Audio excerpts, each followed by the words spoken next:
Assalamualaikum warahmatullahi wabarakatuh. Bismillahirrahmanirrahim. Alhamdulillahi rabbil alamin. Wa bihi nasta'in wa na'udzu billahi min syururi anfusina wa min sayyiati a'malina. May yahdihillahu fala mudilla lahu wa may yudlil fala hadiya lahu. Asyhadu an la ilaha illallah wahdahu la syarika lahu wa asyhadu anna Muhammadan abduhu wa rasuluh wa usalli wa sallim ala rasulillah wa ala alihi wa sahbihi wa man tabi'ahu wa walah. Allahumma syrah lana sudurana wa yassir bi umurana wa hlul 'uqdatam min alsadina yafqahu aqwalana. Allahumma zidna ilma wa zuqna fahma walhamdulillahi rabbil alamin. Amma ba'd. Fa ibadallah, usikum wa iyaya bitaqwallah faqad fazal muttaqun. Wa tazawwadu fa inna khairaz zadi taqwa wattaquni ya ulil albab. Allahumma syrah lana sudurana wa yassir bi umurana wa hlul 'uqdatam min alsadina yafqahu aqwalana. Allahumma zidna ilma wa zuqna fahma walhamdulillahi rabbil alamin. Amma ba'd. Fa ibadallah, usikum wa iyaya bitaqwallah faqad fazal muttaqun. Wa tazawwadu fa inna khairaz zadit taqwa wattaquni ya ulil albab. Yang diingati, yang dikasihi Tuan Imam, Tuan Bilal, yang diingati para jamaah hari tanda kuasa, para hadirin hadirat, muslimin dan muslimat yang dirahmati Allah Subhanahu wa taala. Alhamdulillah, syukur kita kepada Allah Subhanahu wa taala di atas segala limpah rahmat Allah dapat kita meneruskan kehidupan dengan keizinan Allah Subhanahu wa taala,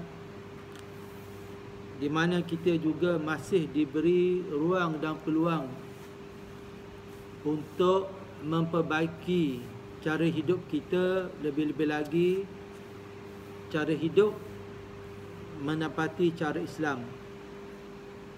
Kita ni sebagai manusia tidak kadang-kadang lah tak terlepas daripada melakukan kesalahan. Kadang-kadang kesalahan itu tanpa niat, tak sengaja terjadi. Kesalahan ni bukan bermakna sengaja. Kadang-kadang banyak yang tak sengaja tapi terjadi. Kerana itulah kita ini kenalah sentiasa berlapang dada. Kita kenalah sentiasa berlapang dada. Sebab kalau tak giliran kita, giliran orang lain. Tak, kalau tak giliran orang lain, giliran kita. Tak, dia macam roda berpusing. Maknanya kita ni tak sentiasa kita ni tidaklah sentiasa tak berdosa. Tak? Tak kira. Kadang-kadang tak sengaja pijak semut. Betul tak? Kadang-kadang tak sengaja bunuh laba-laba. Betul tak? Kadang-kadang tak sengaja pijak ekor kucing. Betul tak? Tertutup pintu kena ekor kucing. Tahu je ekor kucing kena pintu kereta. Ini benda-benda yang tak sengaja. Selain benda-benda lain, itu nak jadi contoh. Contoh yang mana tanpa niat. Jadi betul lah, Nabi sallallahu alaihi wasallam paling kurang sehari Nabi beristighfar 100 kali. Beristighfar dengan makna memohon keampunan Allah 100 kali sehari. Itu Nabi. Jadi Nabi beristighfar tu bertujuan untuk mengajar kita, bukan sebab Nabi berdosa. Nabi ni terhindar daripada dosa sebab Nabi tu maksum. Tak, Nabi tu maksum. Walaupun kadang-kadang dengan sifat manusia ada juga Nabi tu ditegur oleh Allah. seperti kisah Ummu Maktum yang datang berjumpa Nabi kerana untuk mendapatkan penjelasan tentang Islam. Kebetulan masa tu Nabi sedang sibuk mengajak berkemping ke atas pembesar Quraisy. Dah, masa sibuk ni mengajak Quraisy ni, pembesar Quraisy ni masuk Islam, tiba-tiba datang Ummu Maktum nak bertanya sesuatu. Dia tu buta. Jadi dalam keadaan begitu Nabi tak suka dan bermasam muka. Begitu. Dengan tindakan Ummu Maktum. Sehingga Allah Subhanahu Wa Taala menegur Nabi sallallahu alaihi wasallam. Sebab apa? Sebab keperluan Ummu Maktum tu lebih daripada pembesar Quraisy. Sebab pembesar Quraisy tu walaupun Nabi mengajak berdakwah, belum tentu dia nak Islam. Tapi Ummu Maktum tu memang dah tentu nak Islam. Jadi keutamaan tu perlu dibagi kepada Ummu Maktum. Sebab Ummu Maktum tu lebih perlu mengetahui tentang Islam berbanding dengan pembesar Quraisy tadi. Termasuk masa tu pembesar Quraisy itu adalah Abu Jahal. Jadi Allah tegur Nabi SAW. Tapi teguran ini bukan bermakna Nabi itu salah, ya. Dan surah Abbas, Abasa wa tawalla an ja'aul a'ma wa ma yudrika allahu yazakka aw yazakkaru fatanfa'u zikra. Datang waktu nak dapatkan satu, nak dapat macam Nabi, Nabi bermasam muka. Itu contoh. Tapi kita tak boleh menyamakan teguran Allah kata Nabi ni seperti kesalahan kita. Okay.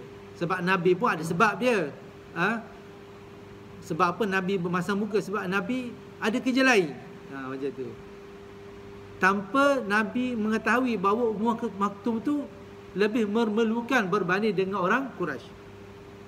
Itu contoh. Jadi tuan-tuan para hadirin hadirat Allah Ta'ala, insya-Allah kita malam ni kita baca adab masuk masjid. Itu kita dah masuk dah sekejap, sikit. Tapi sikit je. Jadi kita ambil balik. Orang panggil, orang Terengganu kata undur balik. Gustang semula. Adab masuk masjid. Jadi masuk masjid ni antara biasa yang kita buat, ya. Yang pertama kita berwuduk tak masuk surau ke.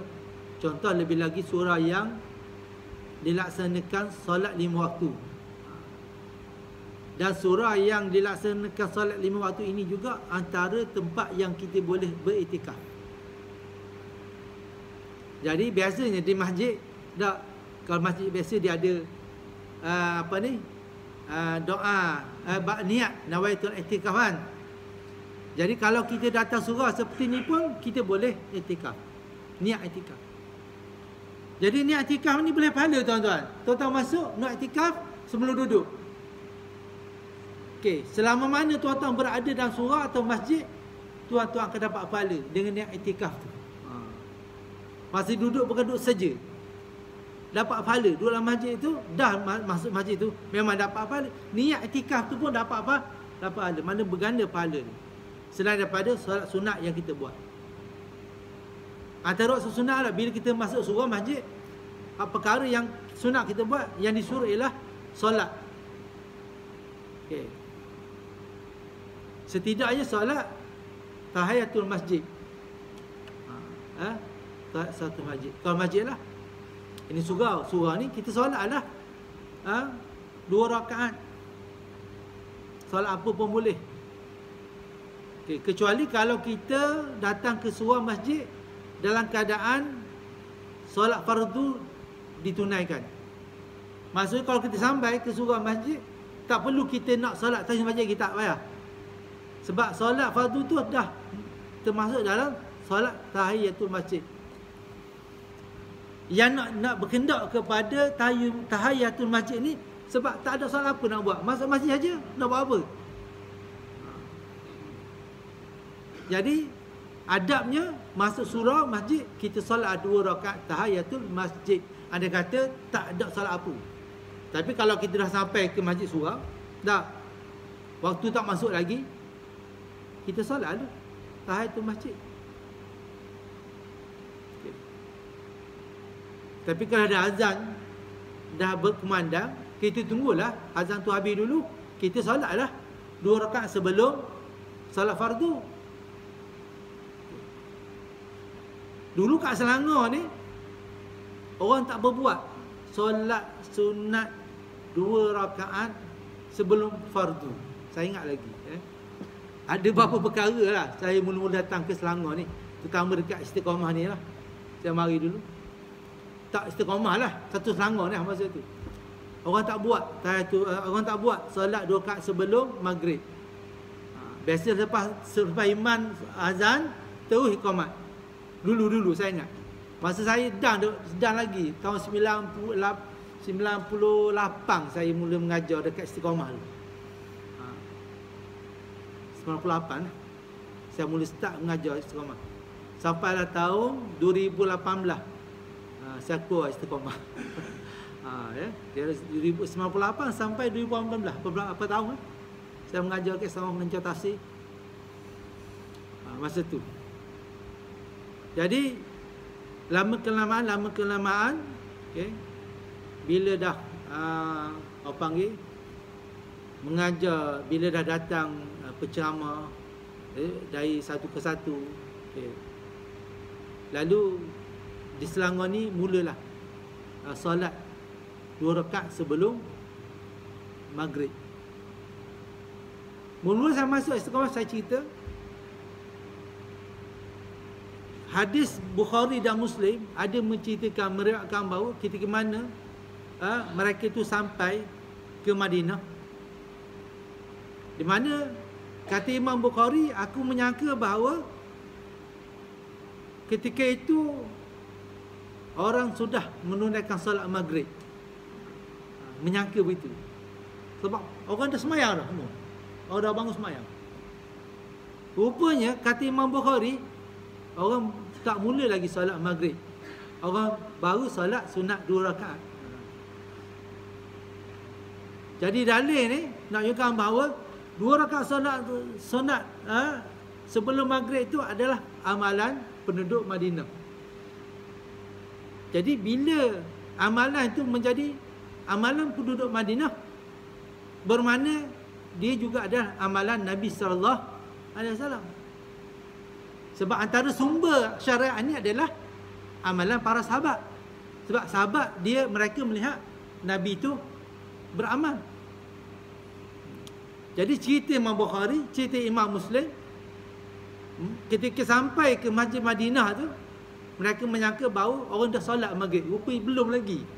Nak khabar, nak beritahunya 2 rakaat solat sebelum maghrib itu dilakukan oleh penduduk Madinah seolah macam dah solat maghrib. Mana orang memang semua buat solat 2 rakaat sebelum maghrib. Jadi dekat Selangor ni lepas tu barulah pelan-pelan orang menunaikan solat 2 rakaat sebelum maghrib. Itu antara adab pertama. Maksudnya kita masuk masjid atau surau, jangan dalam keadaan masuk, contoh kita nak datang, nak datang untuk untuk apa? Untuk gotong royong contohnya kan. Mari surau ni korang tunaikan 2 rakaat dulu. Begitu. Ambil wuduk, lepas tu kita solat 2 rakaat, lepas tu barulah kita bincang nak buat apa. Jangan mari surau masjid ni masuk saja gitu je. Lenggang masuk gitu kosong, tak tunai solat pun. Jadi solat ni pula paling tidak pun kita boleh solat sunat mutlak. Kata tak ada solat lain, boleh solat mutlak. Jadi kita ialah biasanya kalau kita surau tak ada apa nak buat, kita masuk dulu, langkah pertama solat atas masjid dululah. Selepas tu kalau nak solat lagi, kita boleh solat mutlak. Sebab semayang ni adalah sesuatu yang disukai oleh Allah Subhanahu Wa Taala. Tak ada lah hak paling Tuhan suka, itu hamba dia bersemayang. Sampai tahap ulama meletakkan bahawa tak ada apa dah nak buat semayang. Habislah semayang, nak semayang juga solat mutlak. Jadi tak ada nama apa nak semayang juga 2 rakaat, nak sembah juga Tuhan. Solatlah 2 rakaat solat mutlak. Kenapa tu ada solat mutlak tu? Sunat mutlak ada.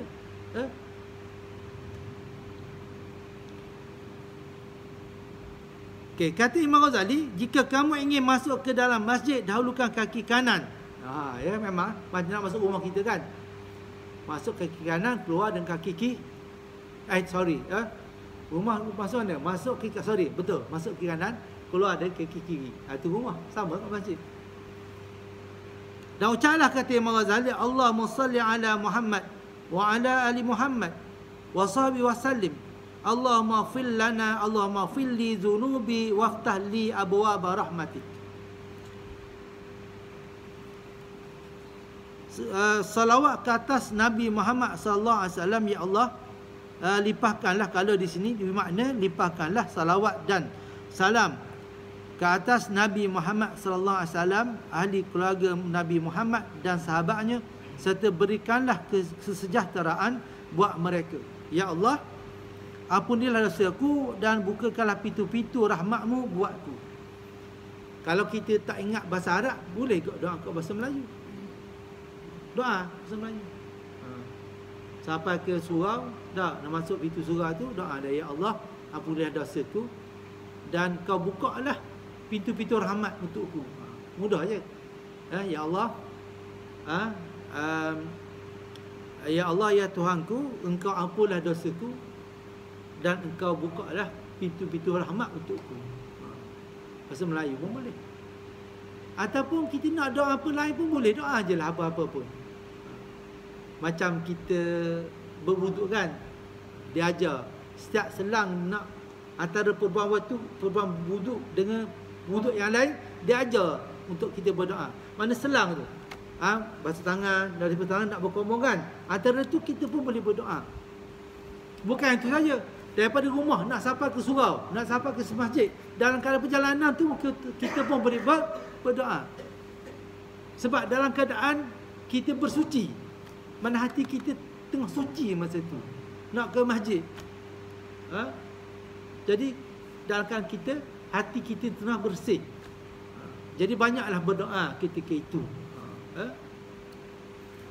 Sekiranya kamu lihat ada orang yang menjual atau membeli barangan di dalam masjid, ucapkanlah, kata Imam Ghazali lah, la arbahallahu tajaratak. Janganlah Allah memberi untung ke dalam perniagaannya. Ini ada kata, kalaulah perniagaan tu mengganggu, mengganggu. Sebagaimana berlaku pada zaman Nabi sallallahu alaihi wasallam, Nabi kata antara yang dilarang dalam masjid surau ni, dalam masjid ni adalah berniaga. Sebab apa Nabi larang berniaga ni?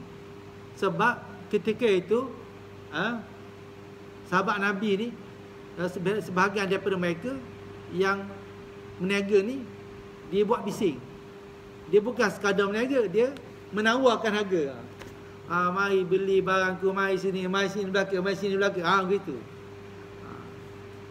Tapi ada juga ustaz-ustaz kita yang datang ceramah bawa barang tak? Dia bawa barang letak aja, dia tak kata apa, itu boleh.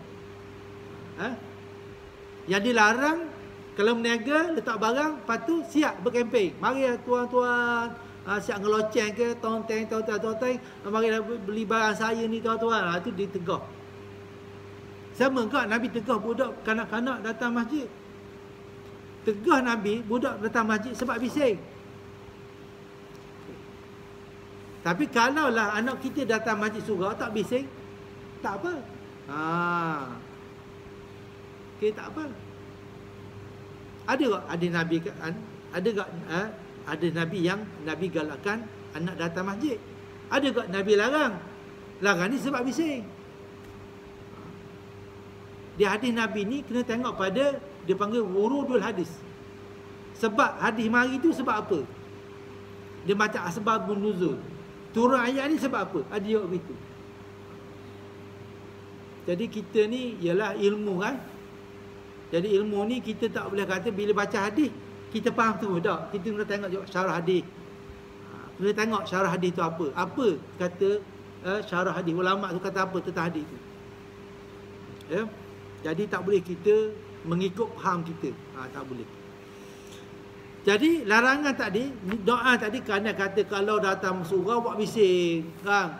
Ataupun bukan dia datang nak sembahyang, kata nak meniaga je. Tak wajar lah. Tak. Jadi kalau kita datang masjid, datang surau, datang sembahyang sekali lah. Jangan pula datang nak berniaga saja, sembahyang tak nak. Tak kena lah macam tu.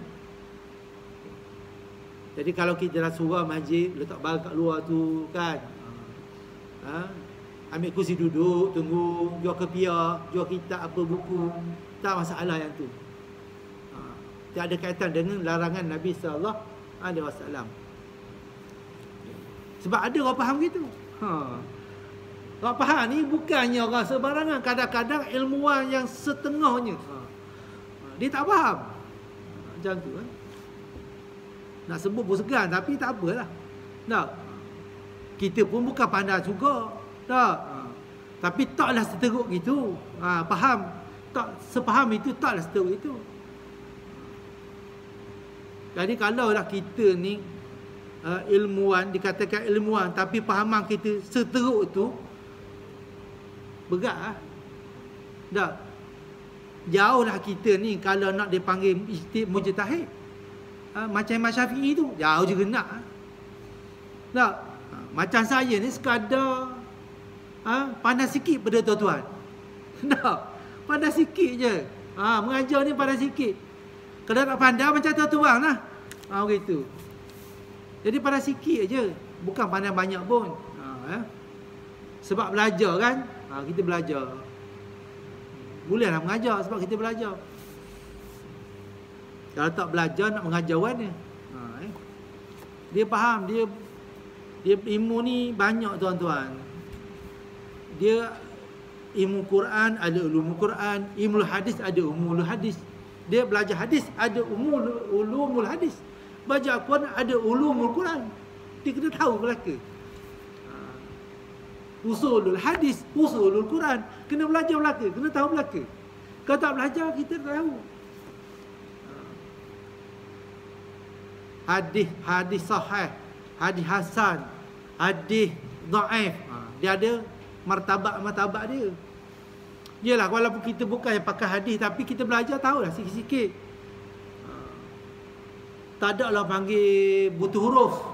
Betul tak? Tak tahu ke benda. Tak boleh dah begitu. Ya? Ke mana pun kita nak mengajar ni, biarlah ada ilmu sikit sebanyak. Macam tu. Janganlah ilmu ni ilmu yang kodang kodsir, main kutik-kutik ngata baca sendiri. Tak boleh gitu tuan-tuan. Kita nak mengajar orang tapi baca sendiri. Tak ada guru. Tak boleh juga tuan-tuan begitu. Kena ada guru lah. Ya. Dan apabila kamu lihat ada orang yang berteriak mencari barang yang hilang di dalam masjid, ni bising lah kan, dia cari barang dia.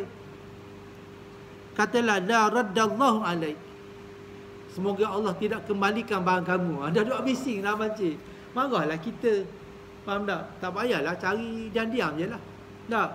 Itu. Larangan ni disebabkan oleh mengganggu. Di cerita mengganggu ni sebenarnya bukan budak kecil, budak-budak tu je mengganggu. Orang tua je kalau bercakap di belakang-belakang tak? Orang mengajar depan ni dia bercakap belakang contoh. Tak boleh. Itu benda larangan. Yang tak boleh kita buat. Sebab larangan tu bersebab. Sebabnya bising. Jadi segala perbuatan yang mendatangkan bising, mengganggu orang mengaji Quran, mengaji orang sembahyang, ditegur. Ditegur. Kerana itulah kalau kita nak mengaji, jangan kita mengaji dekat orang sembang.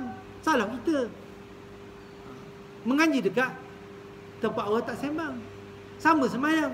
Jangan sembahyang dekat orang sembang tu. Sembahyang tempat lain. Kita ada ruang solat, sembahyang dalam solat. Nak sembang belakang-belakang sana. Boleh. Bukan tak ada nak sembang, boleh. Belakang. Selagi tidak mengganggu jemaah dalam ruang solat ni, tak apa, boleh. Jangan pula orang mengajar sini duduk sembang belakang tu dalam ruang solat. Tak kenalah begitu. Ada adab dia. Begitulah yang diperintahkan oleh Rasulullah SAW. Apabila kamu memasuki masjid, jangan duduk sehingga kamu kerja solat 2 rakaat tahiyatul masjid. Ada satu riwayat ketika Nabi sedang berkhutbah, datang sahabat Nabi duduk dulu pasal Nabi berkhutbah tu. Ada dia berkata bangun solat 2 rakaat. Nak kabarnya walaupun masa Nabi berkhutbah Tapi Nabi suruh bila masuk masjid, Nabi minta sahabat Nabi tu bangun balik, solat 2 rakaat. Nak khabarnya satu surah yang utama juga. Sebab Nabi tak nak kita masuk masjid saja. Ada juga dalam adab masjid ni, bila masuk masjid, kalau bila sedang melaungkan azan, boleh kita nak berdiri, boleh sekejap. Nak duduk pun boleh, nak berdiri menunjukkan kita hormat pun boleh.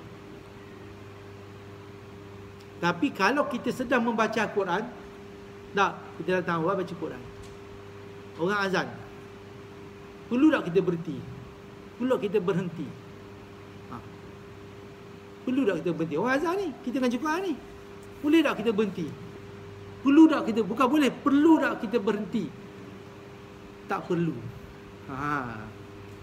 Ya, tak perlu. Mana-mana yang membaca Quran, Quran tu lebih utama daripada yang lain. Contoh, tengah baca Quran ni, tengah baca Quran, awi salam, Assalamualaikum, kita tak perlu jawab salam, kita angkat tangan saja. Okey, angkat tangan je. Azan juga jawab azan, angkat tangan je. Kita sedang mengaji Quran, baca Quran, tengah azan kan, jawab azan, angkat tangan saja. Kita tak perlu berhenti membaca Quran. Sebab Al-Quran itu ada kalam Allah. Nak khabarnya utamanya baca Quran daripada azan tu. Bukan azan tu tak penting. Tapi kalau kita sedang membaca Quran, kita hanya sekadar angkat tangan saja. Allahu Akbar, Allahu Akbar. Jawab. Kita ngaji ni, kita jawab. Allahu Akbar, Allahu Akbar. Macam tu. Memadai. Nak jawab? Boleh. Nak jawab tu boleh. Tapi memadai kita angkat tangan saja. Okay. Itu baca Quran. Kerana itulah Quran ini, bila Tuhan kata faiza qara'tal Quran fastaiz billah, faiza quri'al Quran fastami'u lahu wa ansitu la'allakum turhamun. Bila Quran tu dibaca, lalu kena diam, kata Tuhan. Dengar dan diam. Kerana itu kita ada, sebelum kita nak baca Quran, kita baca apa tuan-tuan? Sunat kita baca apa? Baca? Betul. Baca a'udzubillah.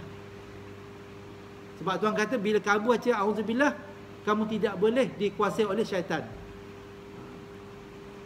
Jadi mana-mana saja kita bila rasa takut, bacalah a'udzubillah. Sebab kata Tuhan, bila kita baca a'udzubillah, kita tidak boleh dikuasai oleh syaitan. Tadi nak baca Quran, perkara pertama yang Tuhan suruh, baca a'udzubillah. A'udzubillah minasyaitanir rajim. Walaupun kita tak perlu baca bismillah, tapi a'udzubillah tu digalakkan baca. Kerana itulah bila kita baca a'udzubillah, contoh di masjid-masjid, di majlis-majlis. Jadi a'udzubillah tu adalah perantaran sebelum nak baca Quran. Jadi bila kita dengar orang memperdengarkan, sebelum memperdengarkan baca Quran, dia akan baca a'udzubillah. A'udzubillahi minasyaitanir rajim. Kita pun diam. Itu diam. Sebab apa? Orang dah nak mula baca Quran. Tapi kalau terus baca Quran, orang terus sembang ni, terus baca Quran. Jadi orang tak sempat nak berhenti sebelum baca Quran. Jadi a'udzubillah itu adalah tanda nak baca Al-Quran. Kata bila kita dengar baca a'udzubillah, terus diam.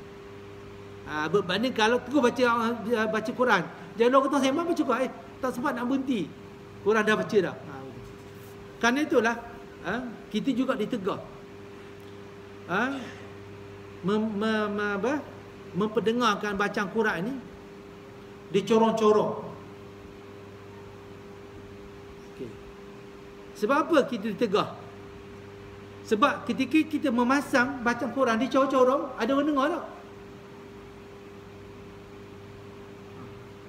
Sebelah rumah anak menangis, sebelah rumah tok lelaki bergaduh dengan bini, sebelah rumah anak bisik bangor. Quran tak dengar. Sedangkan Tuhan kata faiza qara'tal Quran fastaiz Bila syaitan, bila bacaan diperdengarkan baca Quran, kena diam. Sedangkan kita kat tepi rumah ni, tengah bawa balik kerja, nak suruh minum masak, nak makan, semua sibuk masa tu. Quran pun tak dengar. Saya mula-mula saya mengajar kat UAE, dua benda lah. Masjid tu ikut saya. Pertama, mula saya sampai masjid di UAE. Masa tu UAE, bila selepas solat dia tak ada zikir, doa tak ada. Zikir nombor 2, doa tak buat. Lepas sembahyang bangun, tak ada doa. Semua bangun gitu. Saya pergi komplain dekat pejabat masjid. Saya kata, adab kita selepas solat kita baca doa. Kan, biasa tu baca doa. Lepas tu ada orang kata, kita kan international kan? Tak, kena ikutlah international. Saya pun jawab, saya kata apa salahnya kalau orang ikut kita? Kita Syafi'i kan? Kan kita biasa selepas solat kita baca doa. Apa salahnya kalau ikut kita? International pun, kalau kita ke tempat dia, kita ikut dia. Kalau main tempat kita, dia ikut kita lah. Lepas tu ada buat doa, baru ada doa. Saya pun sampai tak ada. Sebab apa dia kata? Sebab international, tak perlu baca doa.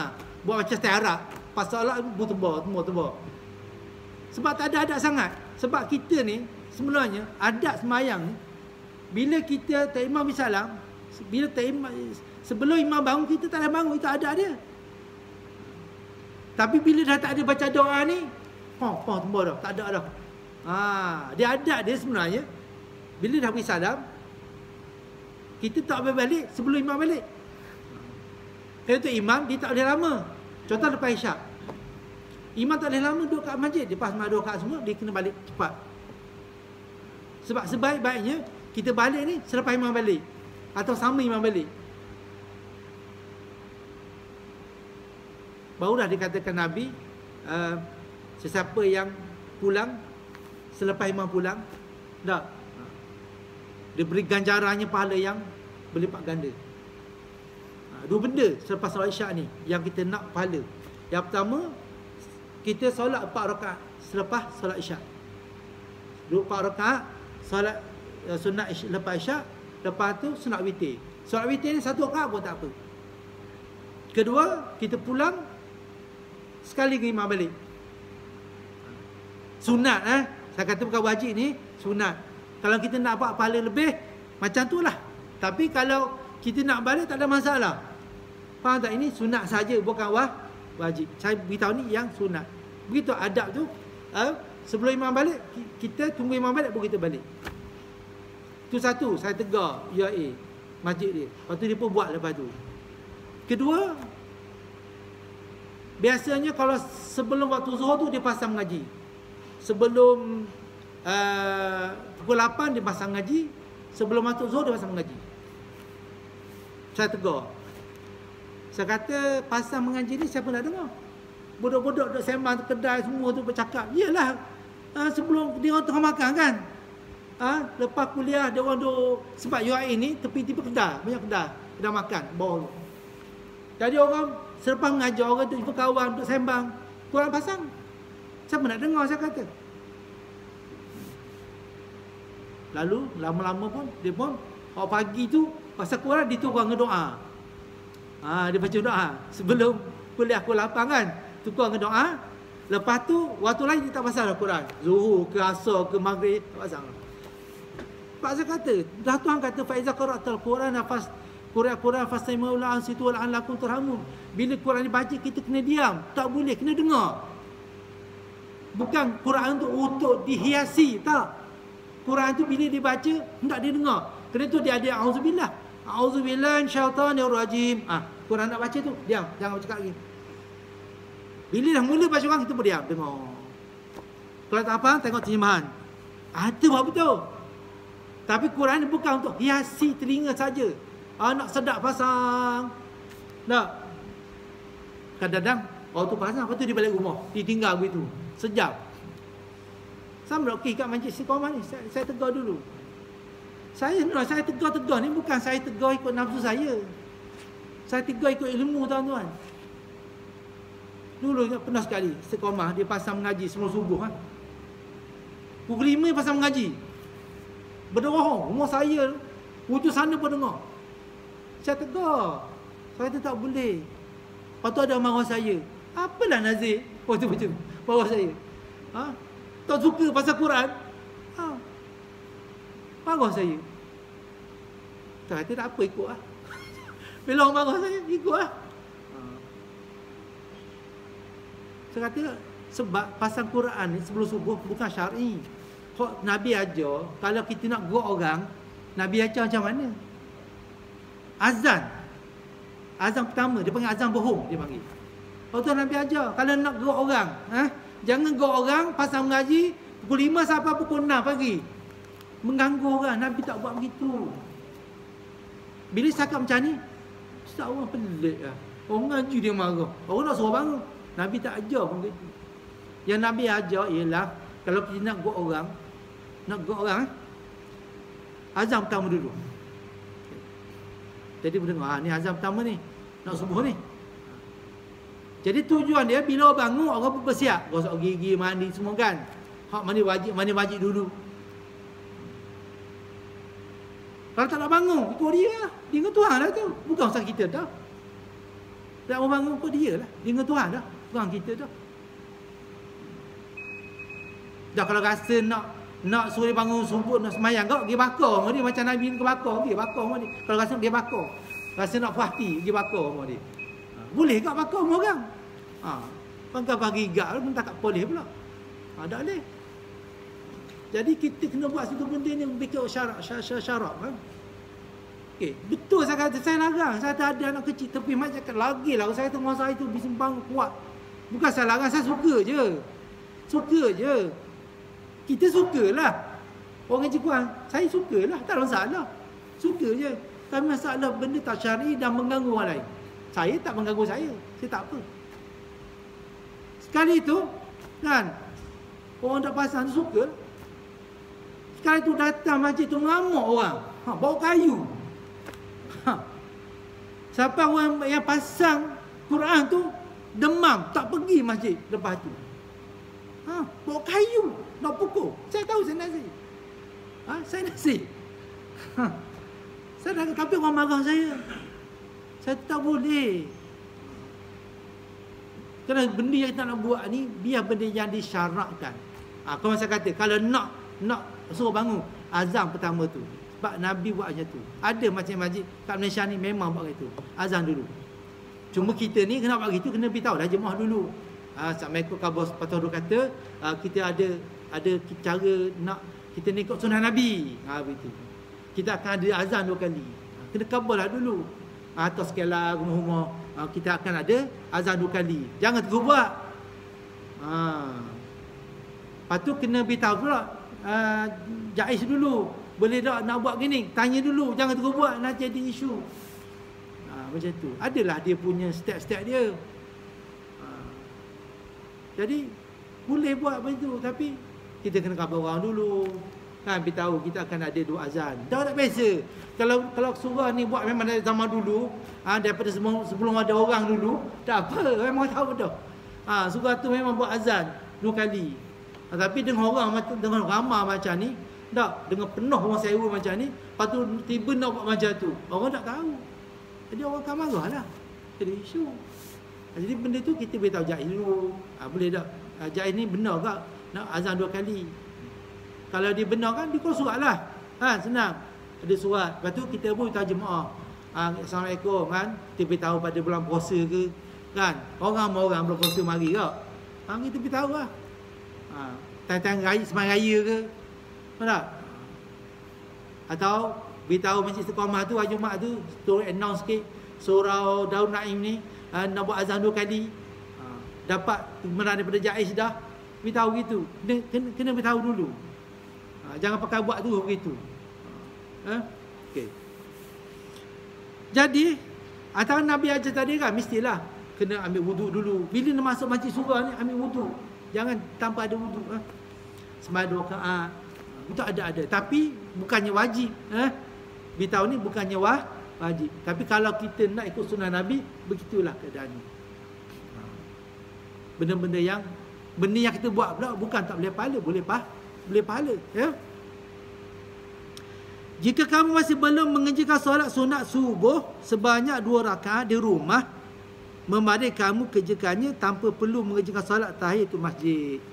Dah, saya khabar dah tu kan. Antara sunat yang kita buat kat rumah kan, solat sebelum solat fardu. Maknanya kat rumah ni kita buat solat sunat. Lepas orang azan, okay, saya biasa buat macam tu. Bila dengar azan, saya akan buat sunat rakaat 2 rakaat kat rumah. Baru saya turun ke masjid. Saya biasa macam tu. Tapi kalau kita terlajak pergi masjid, kita buat dulu lah, tahiyatul masjid dulu lah. Kan? Rasa nak pergi awal masjid, kita buat tahiyatul masjid kat rumah. Kalau kita sampai-sampai orang dah azan, solatlah 2 rakaat sebelum subuh, kan? Tapi kalau kita dah buat macam sunnah Nabi, buat kat rumah 2 rakaat, solat bila azan, solat 2 rakaat, baru pergi masjid pun boleh. Tapi saya biasa macam tu, saya biasa buat macam tu. Biasanya saya 2 rakaat saya buat kat rumah. Lepas tu kalau saya sampai, kan, saya sampai masjid tu, solat tak mula lagi, saya akan buat 2 rakaat tahiyatul masjid. Jadi kat rumah saya buat 2 rakaat solat subuh, sunat subuh 2 rakaat saya buat kat rumah. Macam tu. Ya. Jadi ataupun kalau rumah kita dekat dengan surau, kita buat 2 rakaat. Bila kita agak-agak nak dengar iqamah tu, kita pun pergi lah, pun boleh. Tapi penting solat 2 rakaat ni sebelum subuh tu pun penting. Ni pembuka permulaan hidup kita hari itu. Bermula dengan rakaat sebelum subuh. Lepas tu berakhir dengan 4 rakaat selepas solat Isyak. 2 rakaat pun dah memadai dah tuan-tuan. 2 rakaat pun dah memadai. Tapi afdal buat 4 rakaat. Sekadar itu sajalah untuk malam, insya-Allah kita akan sambung balik pada akan datang lah.